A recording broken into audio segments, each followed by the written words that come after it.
प्रतियोगी विद्यार्थियों, एक बार फिर से आपका स्वागत है आपके अपने YouTube चैनल प्रारंभ क्लासेज में।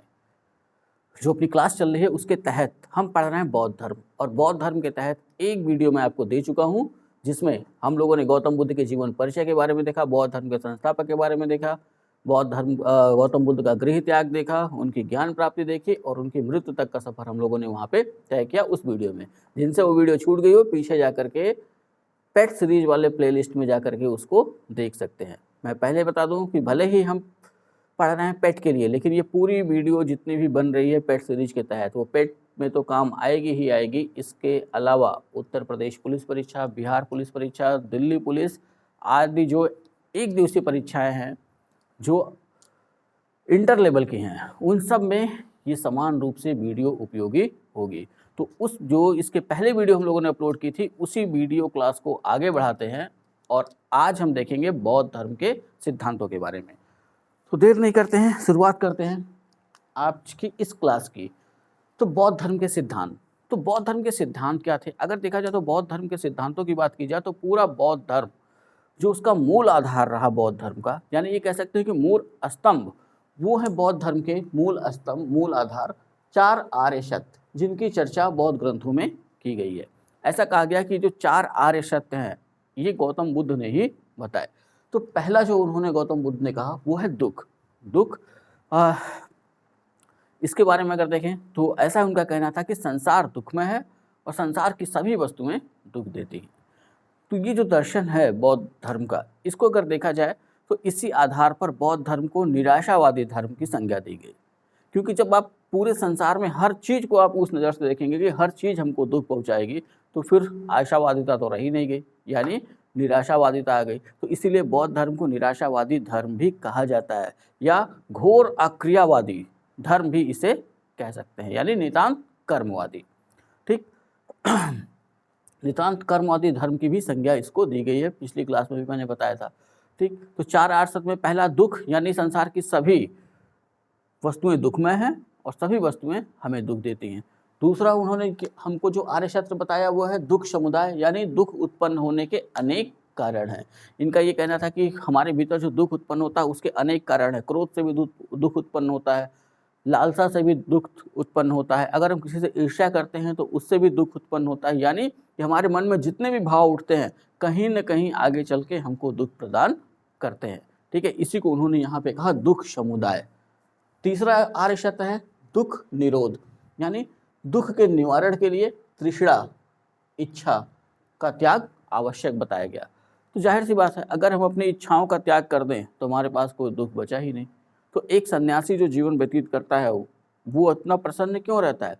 क्योंकि उसकी कोई भी इच्छा नहीं रह जाती, कोई भी भौतिक इच्छा उसके पास नहीं है, इसलिए वो प्रसन्न है। अभी अपने लोग के पास देख लीजिए, हम लोग की कितनी इच्छाएं हैं।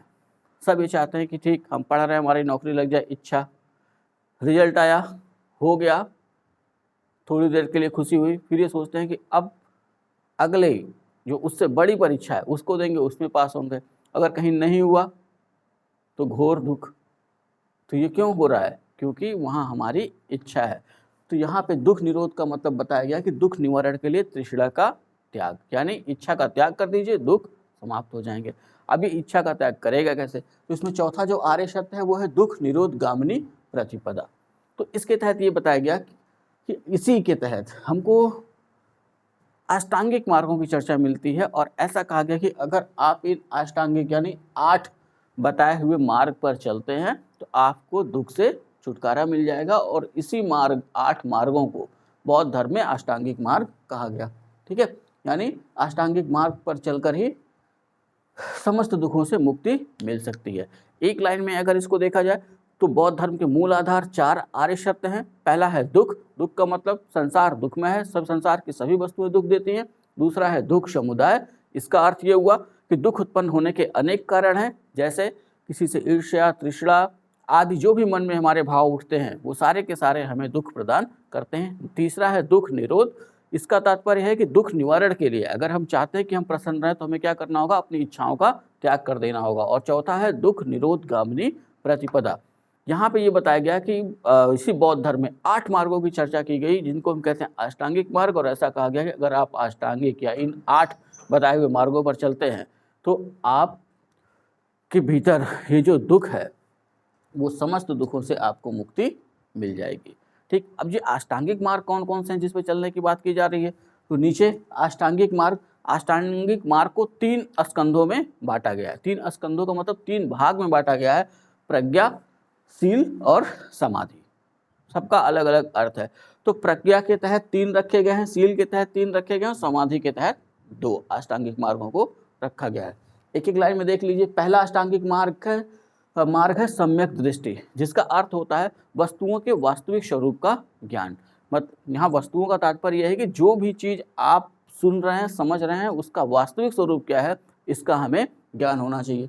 दूसरा है सम्यक वाक। सम्यक वाक का मतलब कि अप्रिय वचनों का त्याग, मतलब किसी से भी हम बात करते समय कोई ऐसी बात ना कहें कि जो उसे बुरी लग जाए। ठीक है, यही है अप्रिय वचनों का परित्याग। तीसरा है सम्यक संकल्प। सम्यक संकल्प का मतलब यहाँ पे जो बताया गया वो है आसक्ति, यानी किसी से अत्यधिक प्रेम, द्वेष यानी किसी से अत्यधिक दुश्मनी, हिंसा से मुक्त विचार। तो आसक्ति, द्वेष, हिंसा, इन तीनों से मुक्त विचार ही यहाँ पे सम्यक संकल्प कहे गए, और इन तीनों को सम्मिलित रूप से नाम दिया गया अष्टांगिक मार्गों के तहत प्रज्ञा। दूसरा है शील। शील के यानी चौथा अष्टांगिक मार्ग अपना है सम्यक कर्मांत।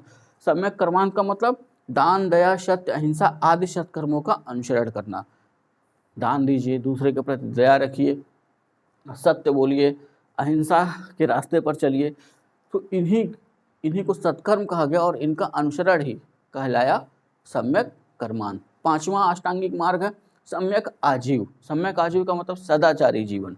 सदाचारी जीवन किसे कहेंगे? जो समाज के नियम कानून बनाए गए हैं उन कानूनों के हिसाब से ही चलना सदाचार कहलाता है। ठीक, सदाचारी जीवन। और छठवां है अपना सम्यक व्यायाम, यानी विवेकपूर्ण प्रयत्न करना, यानी अपना दिमाग लगाना और जैसा हमें उचित लगे, कैसा उचित लगना चाहिए, ऊपर वाले को ध्यान में रखना होगा। ठीक है, ना तो किसी से अप्रिय वचन कहें, ना किसी से ज़्यादा आसक्ति रखें, ना किसी से द्वेष रखें, ना हम हिंसा में लिप्त हों। अब इन सारी चीज़ों को ध्यान में रख के जो जीवन हम जिएंगे उसी को यहाँ पे सम्यक व्यायाम कहा गया, यानी विवेकपूर्ण जीवन जीना, प्रयत्न करने का मतलब। इन तीनों को सम्यक कर्मांत, सम्यक आजीव, सम्यक व्यायाम, इनको सम्मिलित रूप से शील कहा गया। सातवां अष्टांगिक मार्ग है अपना सम्यक स्मृति। मिथ्या धारणाओं का परित्याग कर सच्ची धारणा रखना, यानी यहाँ पे जो इनका ये कहना है कि हम हर उस चीज़ पे विश्वास कर लेते हैं जो हमें नहीं दिखाई देती है। ठीक, तो यहाँ बौद्ध धर्म ये कहता है कि ऐसे जो मिथ्या धारणाएं हैं जिनको आप नहीं देख पा रहे हैं उनका परित्याग करिए और सच्ची धारणा लेकर आइए। आठवां जो विद्यार्थियों के लिए सबसे महत्वपूर्ण है वो है सम्यक समाधि, यानी मन अथवा चित्त की एकाग्रता। तो हम लोग के लिए यानी विद्यार्थियों के लिए सबसे महत्वपूर्ण जो अष्टांगिक मार्ग है वो है 8। लेकिन अगर देखा जाए तो ये 8 के 8 अष्टांगिक मार्ग ऐसे हैं कि भले ही बौद्ध धर्म से जुड़े हुए हैं, लेकिन व्यक्ति अपने जीवन में अगर इन 8 को स्थान दे, इनके अर्थ के साथ, अर्थ इसलिए समझा दिया कि ये पता होना चाहिए कि क्या क्या है अष्टांगिक मार्ग।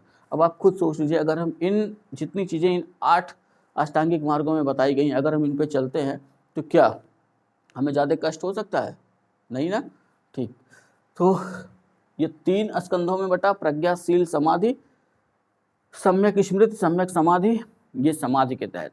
तो यहाँ पे 2 चीज़ें ध्यान रखिएगा, पहले तो नहीं पूछता था, अब ऐसे क्वेश्चन बनते हैं कि अष्टांगिक मार्ग को कितने स्कंधों में बांटा गया, तो यहाँ आंसर क्या हो जाएगा? 3। किसमें किसमें में बांटा गया? प्रज्ञा, शील और समाधि, ये भी ध्यान में रखना होगा। ठीक है।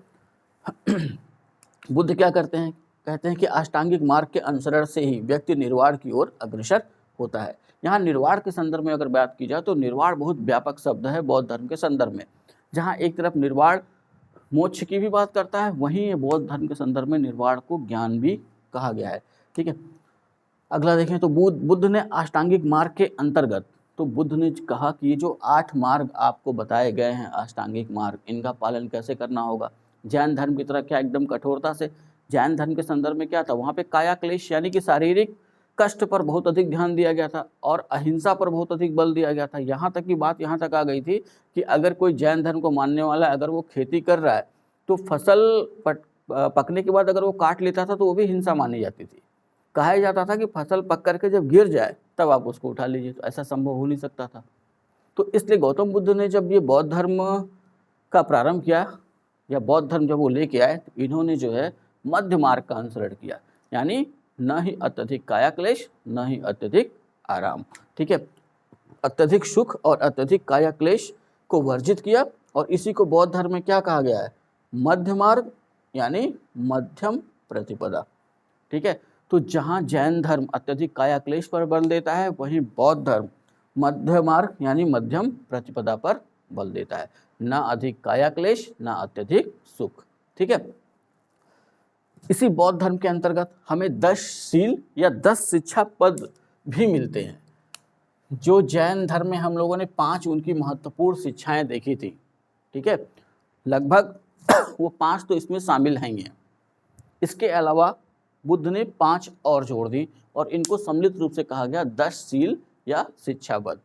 तो पहला अहिंसा, दूसरा सत्य, तीसरा अस्तेय, चौथा अपरिग्रह, पांचवा ब्रह्मचर्य, छठवां दोपहर के बाद भोजन न करना, सातवां व्यभिचार न करना, आठवां मद्य का सेवन न करना यानी शराब न पीना, नौवां आरामदायक शैया का त्याग और 10वां आभूषणों का त्याग।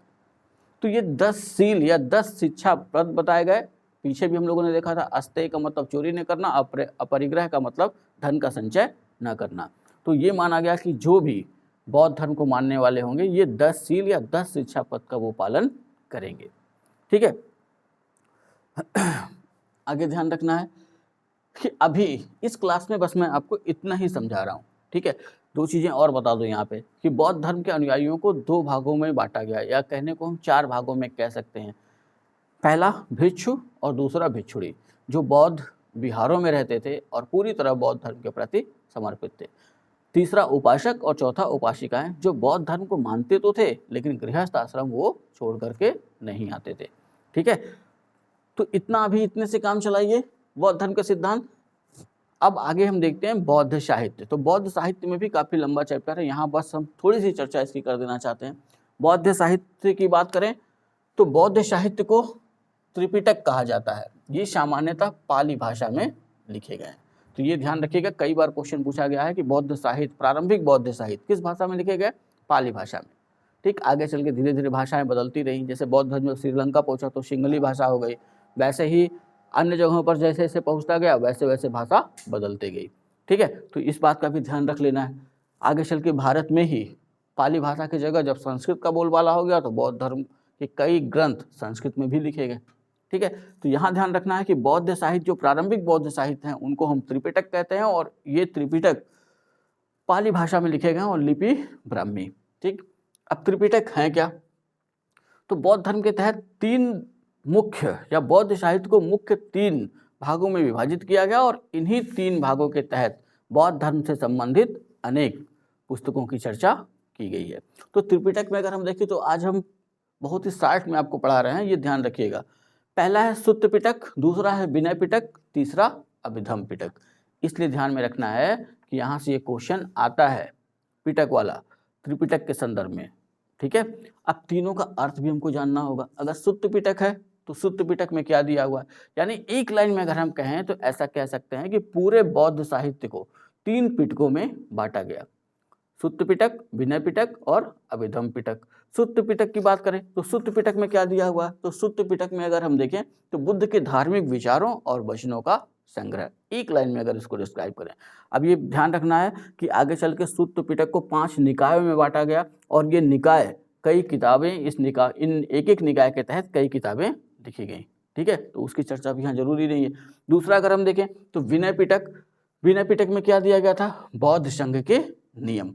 तो विनय पिटक में बौद्ध संघ के नियम दिए गए थे और विनय पिटक भी 4 भागों में विभाजित है। ठीक, तीसरा जो है अभिधम पिटक, बौद्ध धर्म के दार्शनिक सिद्धांत इसमें दिए गए हैं, जो बौद्ध धर्म का दर्शन है उसके बारे में इसमें हमको बताया गया है अभिधम पिटक में। ठीक है, अब ये 3 तो विशेष तौर पर ध्यान रखिएगा और इसमें दिया क्या है उतना जब हम अपनी फुल वीडियो बनाएंगे तो यहाँ मैं आपको सारा बताऊंगा कि कैसे कैसे क्या क्या। ठीक है, तो उसके लिए थोड़ा सा करना होगा इंतजार। कुछ और किताबें हैं जिनके, जो बौद्ध धर्म की किताबें हैं, उनके संदर्भ में भी क्वेश्चन बनता है। मैं एक एक लाइन में सबकी चर्चा कर देता हूँ। एक है जातक कथा, सबसे अधिक बार पूछा गया क्वेश्चन है बौद्ध धर्म के संदर्भ में। इसमें बुद्ध के पूर्व जन्मों की कथाएं दी गई हैं। भारतीय कथा साहित्य का सबसे प्राचीन ग्रंथ है, पाली भाषा में लिखा गया है। ठीक है, सीधा क्वेश्चन बनता है कि इनमें से किस ग्रंथ में बुद्ध के पूर्व जन्म की कथाएं दी गई हैं। अपना आंसर हो जाएगा जातक कथाएं। ठीक, दूसरा जो इसमें चर्चित है निदान कथा। ठीक, तो ये क्या है, तो निदान कथा वो ग्रंथ है जिसमें सबसे पहले गौतम बुद्ध के जीवन के बारे में या उनका जीवन चरित्र लिखा गया, या जीवन चरित्र सबसे पहले निदान कथा में ही बताया गया। दो और वो पूछते हैं, थेरी गाथा और थेर गाथा। तो क्वेश्चन पेपर जब मिले ना तो ध्यान से उसको पढ़ लीजिएगा कि थेरी पूछ रहा है कि थेर पूछ रहा है। थेरी गाथा अगर लिखा तो बौद्ध भिक्षुड़ियों द्वारा संकलित कविता संग्रह है, जो बौद्ध भिक्षुड़ियाँ थीं उनके द्वारा ये रचित है। दूसरा है थेर गाथा, बौद्ध भिक्षुओं द्वारा संकलित कविता संग्रह है। ठीक, तो दोनों में अंतर क्या है, एक मात्रा का अंतर है, यहाँ पे एक जगह पे बौद्ध भिक्षुड़ियाँ होंगी और एक जगह पर बौद्ध भिक्षु होंगे। ठीक, अब एक और इसमें आपको ध्यान रखना है कि धम्म पद पूछता है कि बौद्ध धर्म में धम्म पद क्या है, या इनमें से किसे बौद्ध धर्म की गीता कहा जाता है। तो धम्म पद इसे बौद्ध धर्म की गीता कहा जाता है, ये ध्यान में रखना है। समझ में आ गया। कुछ सेपरेट पॉइंट हैं उसके बारे में ध्यान दे लेते हैं। एक क्वेश्चन पूछता है कि महात्मा बुद्ध अपने जीवन काल में कहाँ नहीं जा पाए। ठीक है, तो वो 16 महाजनपदों में अगर उस महाजनपद की बात करें तो वो महाजनपद है अवंती, और अवंती महाजनपद की 2 राजधानियां थी, एक उज्जैन और एक माहिष्मती। माहिष्मती के बारे में सब लोगों ने सुना ही होगा, बाहुबली वाला। ठीक है, तो वही माहिष्मती की बात यहाँ पे की जा रही है कि महात्मा बुद्ध अपने जीवन काल में अवंती से उनको निमंत्रण आया था, लेकिन किसी भी कारणवश वो अवंती नहीं जा पाए। तो कभी कभी अवंती नाम से क्वेश्चन ऑप्शन में अवंती दिया होगा, या कभी कभी उज्जैन या माहिष्मती, ये ऑप्शन में वो दे देते हैं। ठीक है, तो ये समझना होगा। पूछेगा इनमें से कहाँ गौतम बुद्ध अपने जीवन काल में नहीं जा पाए, या कहाँ गौतम बुद्ध अब अपने उपदेश देने नहीं जा पाए। तो अगर महाजनपदों का नाम दिया है तो अवंती, अगर राजधानियों का नाम दिया है तो या तो उज्जैन दिया रहेगा या तो माहिष्मती, जहाँ गौतम बुद्ध अपने जीवन काल में नहीं जा पाए। ठीक है, अब जातक कथाओं के संदर्भ में भी हाल ही में उन्होंने एक नया क्वेश्चन बनाया था कि जातक कथाएं इनमें से किस में से ली गई हैं। ठीक है, तो वहाँ तो उन्होंने थोड़ा सा ऑप्शन अलग सेट किया था, तो वो ऑप्शन कैसा भी सेट करें, एक ही लाइन से हम उस पूरे मामले को क्लियर कर सकते हैं। अब जातक कथाएं जिसमें क्या दिया हुआ है, अभी थोड़ी देर पहले हम लोगों ने देखा, बुद्ध के पिछले जन्म के बारे में बताया गया है। तो जातक कथाएं सुत्त पिटक के अंतर्गत एक पुस्तक लिखी गई है, खुद्दक निकाय का ग्रंथ है। समझ में आ गया। अगर पिटक में से पूछे तो सुत्त पिटक, और 4 किताबें अगर उसने दे रखी हैं तो खुद्दक निकाय। तो सुत्त पिटक, अभी थोड़ी देर पहले मैंने क्या बताया था कि सुत्त पिटक को 5 भागों में बांटा गया है, तो उन्हीं 5 भागों में से एक भाग है खुद्दक निकाय। और खुद्दक निकाय इसमें कई किताबें हैं, तो जिसमें से एक है जातक। थेरी गाथा भी खुद्दक निकाय से ही संबंधित ग्रंथ है। समझ में आ गया। तो आजकल का क्वेश्चन है, इसलिए इसको ध्यान में रखना है कि जातक कथाएं मुख्यतः किसका भाग हैं। तो पिटक अगर पूछा तो सुत्त पिटक, अगर किताबों का नाम दे दिया है तो खुद्दक निकाय। 3 संस्कृत के ग्रंथ हैं जिनके बारे में ज्यादा वनडे एग्जाम में पूछता है, वो है बुद्धचरित, सौंदरानंद और शारिपुत्र प्रकरण। तो यहाँ से इनके पूछने का तरीका देख लीजिए। सबका आंसर ये ध्यान रख रहे हैं, पहले एक लाइन में देख लेते हैं। बुद्धचरित क्या है, महाकाव्य है, रचयिता अश्वघोष, भाषा संस्कृत। सौंदरानंद महाकाव्य है, रचयिता अश्वघोष, भाषा संस्कृत। शारिपुत्र प्रकरण नाटक ग्रंथ है, रचयिता अश्वघोष और भाषा संस्कृत। अब ये इतना ही हमको ध्यान में होना चाहिए। अब वो क्वेश्चन किसी भी तरह घुमा ले, जैसे एक सिंपल सा मैं उदाहरण दे रहा हूँ, जैसे पूछ ले कि इनमें से कौन सा बौद्ध ग्रंथ संस्कृत में लिखा हुआ है। ऑप्शन में दीपवंश भी दे दे, महावंश भी दे दे, सौंदरानंद भी दे दे, एक और जोड़ दे। तो अगर आपको ध्यान में है कि बुद्धचरित, सौंदरानंद, शारिपुत्र प्रकरण ये संस्कृत में लिखे हुए हैं तो काम बन जाएगा। एक कॉमन क्वेश्चन बनाते हैं, वो ये होता है कि इनमें से कौन सा ग्रंथ अश्वघोष ने नहीं लिखा है। तो 3 ये शामिल होंगे। अश्वघोष ने कई ग्रंथ लिखे हैं लेकिन ये 3 प्रमुख हैं। ठीक है, 3 ये शामिल होंगे और एक कोई और। समझ में आ गया। आगे ध्यान रखना है, यहाँ से पूछते हैं इस वाले पॉइंट को टारगेट करके कि बुद्धचरित क्या है, नाटक ग्रंथ है, महाकाव्य है, जीवनी है, इस तरह का ऑप्शन बनेगा। तो अगर आपको ध्यान है तो महाकाव्य। सौंदरानंद क्या है, वहाँ भी ऐसा ही ऑप्शन बनेगा, ये भी महाकाव्य। शारिपुत्र प्रकरण नाटक ग्रंथ। ठीक है, तो ये छोटी छोटी चीज़ें हैं जो हमें पढ़ते समय ध्यान में रखनी होंगी। अभी इसके बाद अभी हम थोड़ी देर इसके बाद हम पढ़ेंगे बौद्ध संगीतियों के बारे में और बौद्ध धर्म के अंगों के बारे में, यानी कि बौद्ध धर्म का जब विभाजन हुआ तो बौद्ध धर्म कितने भागों में बटा। लेकिन ये ध्यान रखिए कि जो पेट की परीक्षा देने जा रहे हैं उन्हें ध्यान रखना होगा कि अभी कल ही वीडियो 2022 का जो एग्ज़ाम होना है उसके तहत एक मेरिट लिस्ट जारी की गई है, जिसके तहत जैसे मैंने बताया था कि 70 नंबर कम से कम हमको लाना है किसी भी हाल में। तो अगर आप 70 से लेके 75 नंबर के बीच में अगर पेट में लेके आते हैं तभी आप अपने आप को सेफ समझिए, नहीं तो पूरे साल यूपीट्रिपलएससी की परीक्षाओं से बाहर। तो उसके लिए जितनी शिथिलता से आप लोग पढ़ रहे हैं ना, इतनी शिथिलता से कुछ होने वाला नहीं है। और मैं बार बार कहता हूँ कि जो फुटकर पढ़ाई होती है ना, वन लाइनर हर जगह से उठा करके पढ़ लेना, सोचना कि बहुत अच्छी तैयारी हो गई है, तो वो बाद में 1-2 साल बाद आप लोग को समझ में आ जाता है कि नहीं, पूरे पे जाना ही जाना है। तो 2 साल बर्बाद करने से अच्छा है कि जो तैयारी की शुरुआत कर रहे हैं वो शुरुआत से ही थोड़ा ढंग से पढ़ लें कि आगे समस्या ना आए। ठीक है, तो इतना आप नोट करिए। आते हैं उसके बाद बौद्ध संगीतियों पर।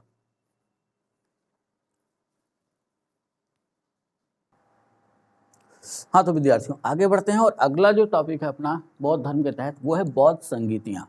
बौद्ध संगीतियाँ, तो अभी ये ध्यान रख लेना है कितनी बौद्ध संगीतियाँ हैं अभी तक। तो अभी कुल मिलाकर के 4 बौद्ध संगीतियों की चर्चा मिलती है और चारों के बारे में कुछ चीज़ें हमें याद रखनी है। पहला तो क्रम याद रखना है, पहली, दूसरी, तीसरी, चौथी। ठीक, स्थान, अध्यक्ष, शासक और समय, ये 4 चीज़ें विशेष तौर पर याद होनी चाहिए और हर संगीति के तहत जो मुख्य चीज़ें हुई उन पे भी विशेष ध्यान रखना होगा। तो चलिए देखते हैं। प्रथम बौद्ध संगीति स्थान।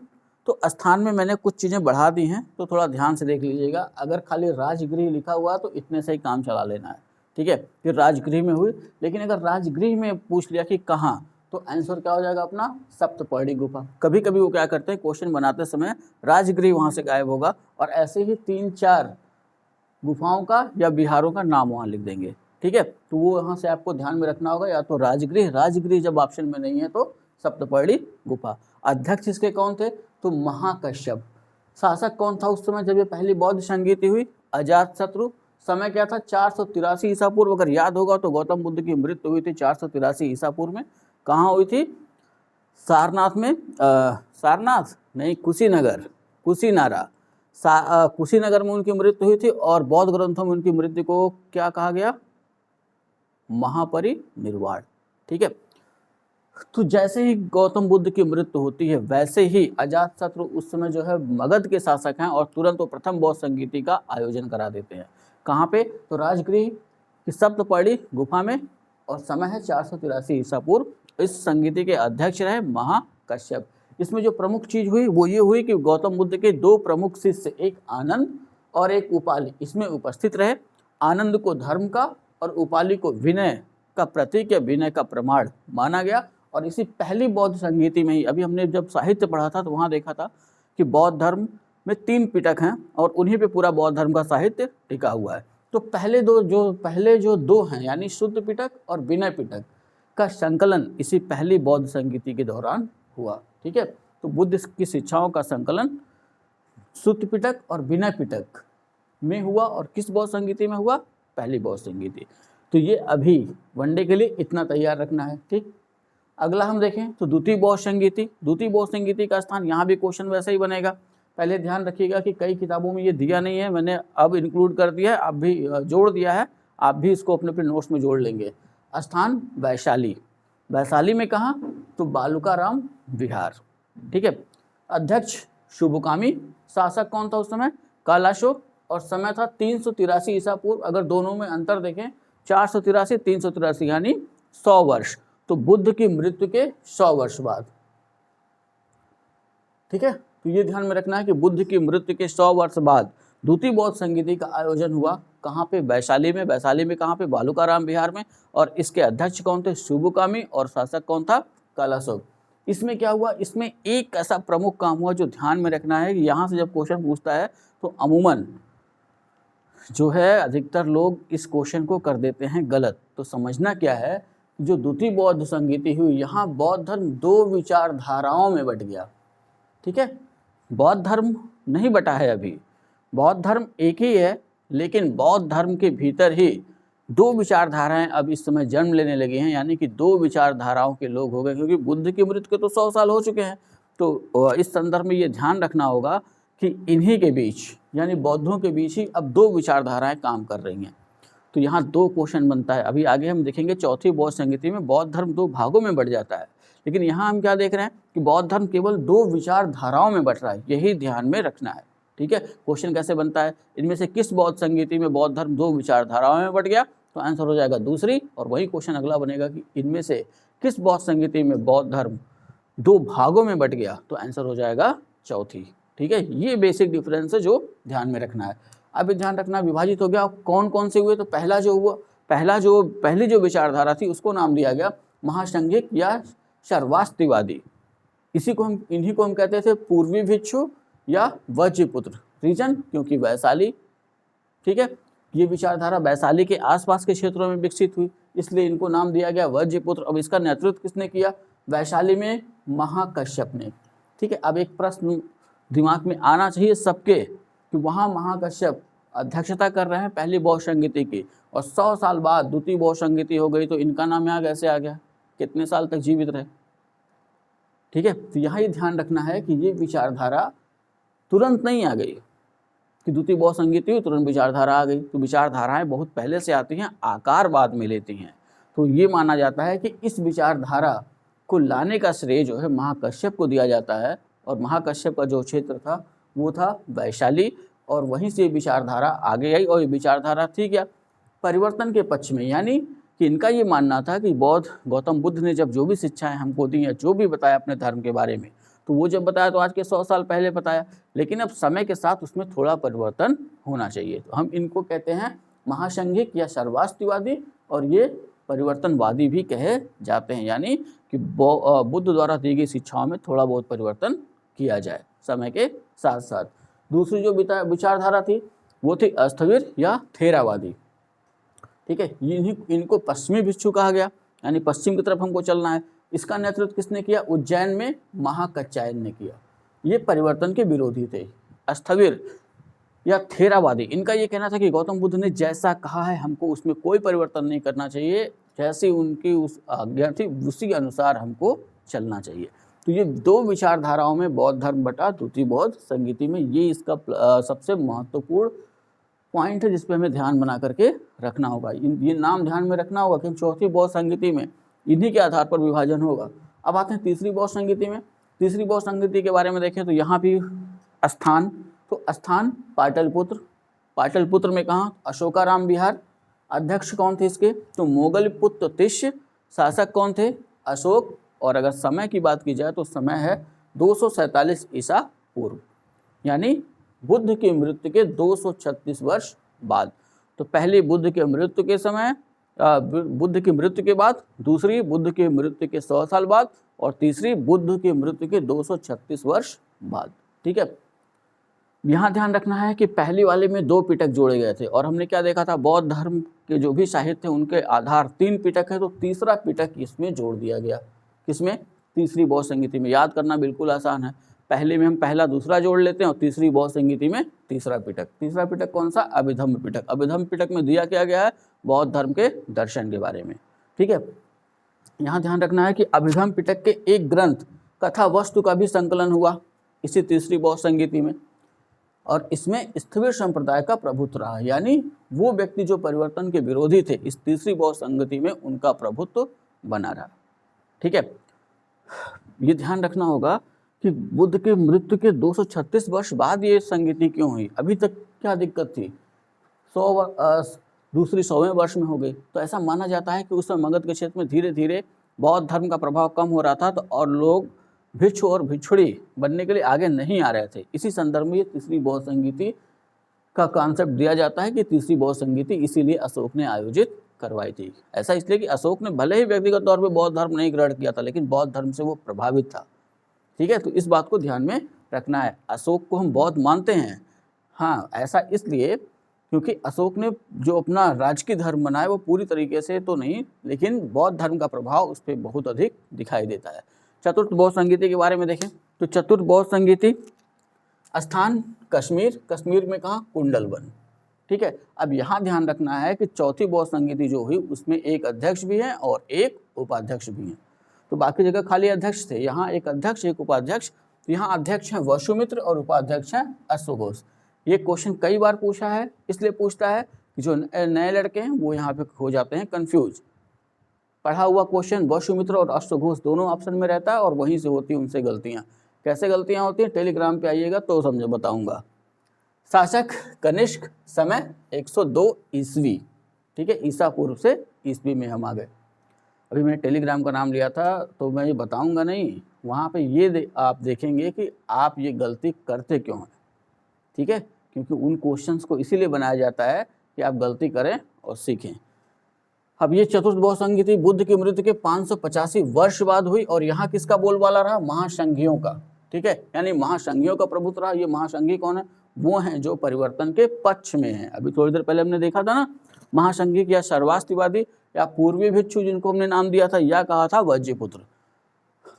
अब यहाँ ध्यान रखना है कि बौद्धों की जो भाषा पाली थी, अब उन्होंने वहाँ कर दिया परिवर्तन और चौथी बौद्ध संगीति में बौद्धों ने भाषा के रूप में किसको अपना लिया, संस्कृत को अपना लिया। ये भी क्वेश्चन बनता है, इनमें से किस बौद्ध संगीति में बौद्धों ने भाषा के रूप में पाली के स्थान पर संस्कृत को अपना लिया, वो अपना आंसर होगा। चतुर्थ, यहाँ पे विभाषा शास्त्र नामक ग्रंथ की रचना हुई। और अब यहाँ ध्यान रखना है कि यहाँ बौद्ध धर्म मुख्य रूप से 2 भागों में स्पष्टतः विभाजित हो गया। ठीक है, यहाँ हमने द्वितीय में क्या देखा था, सिर्फ विचारधारा बटी थी।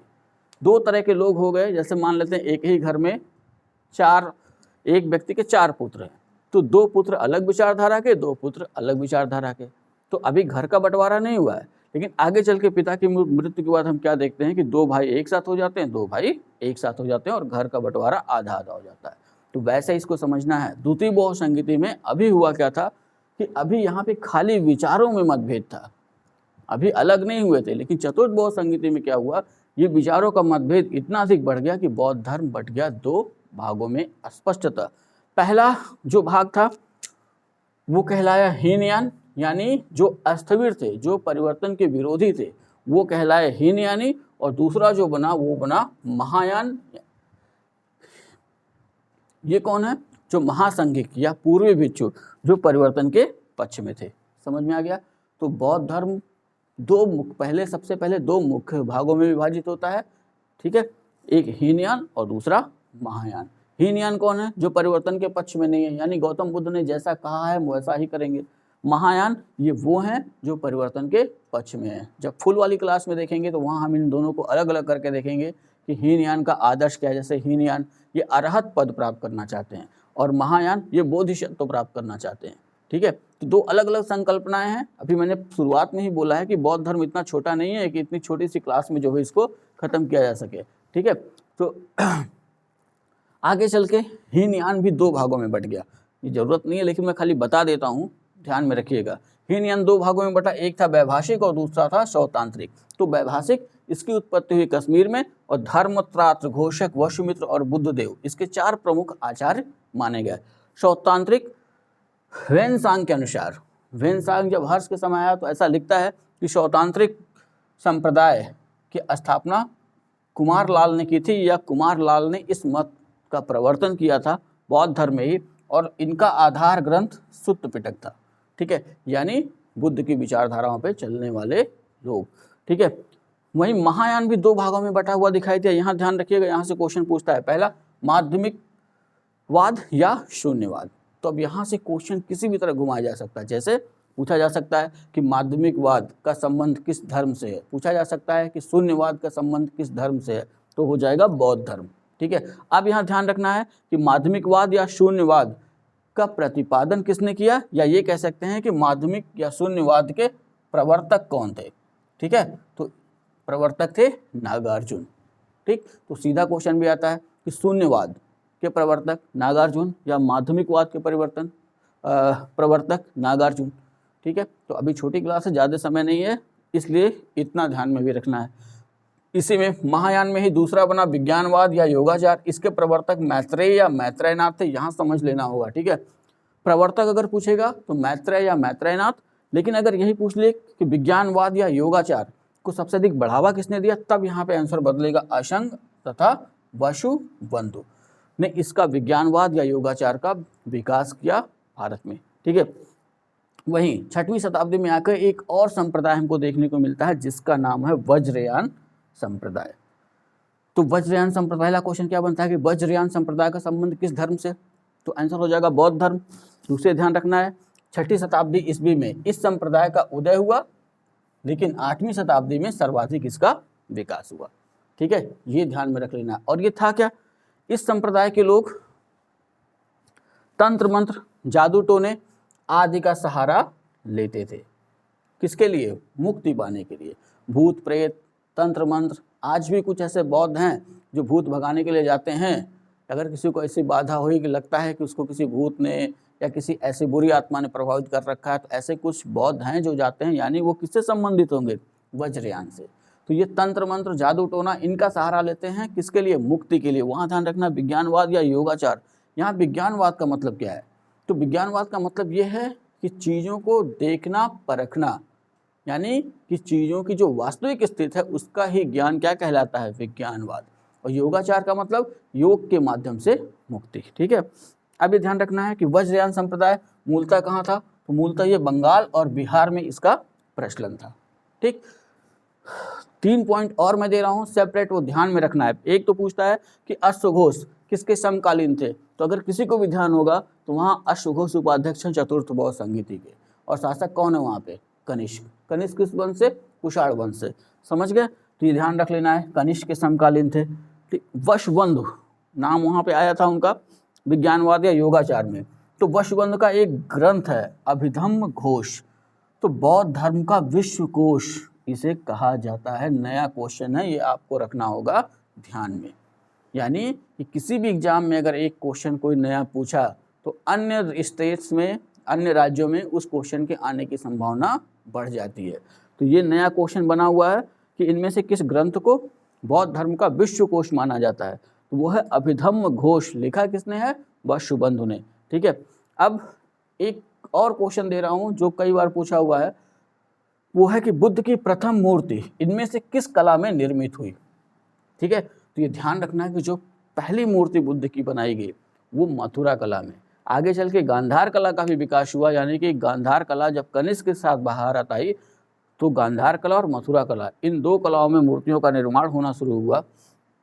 ठीक है, तो जब अगली क्लास हम जब पढ़ेंगे ना, जब हम फुल क्लास लेंगे इसकी बौद्ध धर्म की, मैंने पहले बता रखा है 4 या 5 पार्ट में पूरी वीडियो बनेगी और वो सारे एग्जामों में समान रूप से उपयोगी होगी। अभी हम क्या देख रहे हैं, अभी हम सिर्फ वनडे एग्जाम को यहाँ पे फोकस कर रहे हैं।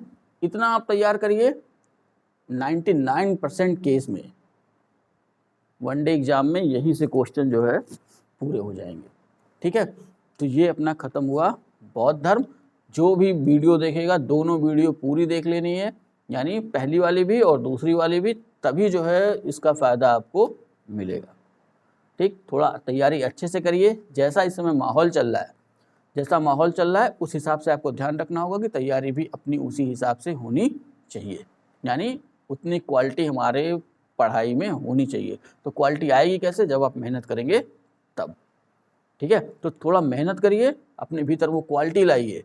जो इतने लड़कों को, 22 लाख लड़कों में से, पेट का एग्ज़ाम पिछली बार 22 लाख लड़कों ने भरा था, लगभग 20 लाख लड़कों ने एग्ज़ाम दिया था, और वीडियो के एग्ज़ाम में 66,000 लड़के केवल क्वालिफाई हुए हैं मुख्य परीक्षा के लिए। तो अंदाज़ा लगा लीजिए कि परीक्षा कितनी कठिन है। ठीक है, तो उम्मीद करता हूँ कि आप लोग अब थोड़ा अच्छे से पढ़ेंगे। तो वीडियो अगर अच्छी लगी हो तो लाइक करें, कमेंट करें। चैनल को अगर अभी तक सब्सक्राइब नहीं किया है तो चैनल को सब्सक्राइब करें, और साथ ही अन्य विद्यार्थियों को भी अपने चैनल के साथ जोड़ने का प्रयास करें। और टेलीग्राम पर आकर के कोई प्रश्नों के अभ्यास जरूर करें। सिर्फ पढ़ना जरूरी नहीं है, गलतियाँ कहाँ कहाँ हो रही हैं वो भी जरूरी है। ठीक है, तो इतना तैयार करिए, मिलता है नेक्स्ट वीडियो में, तब तक के लिए जय हिंद।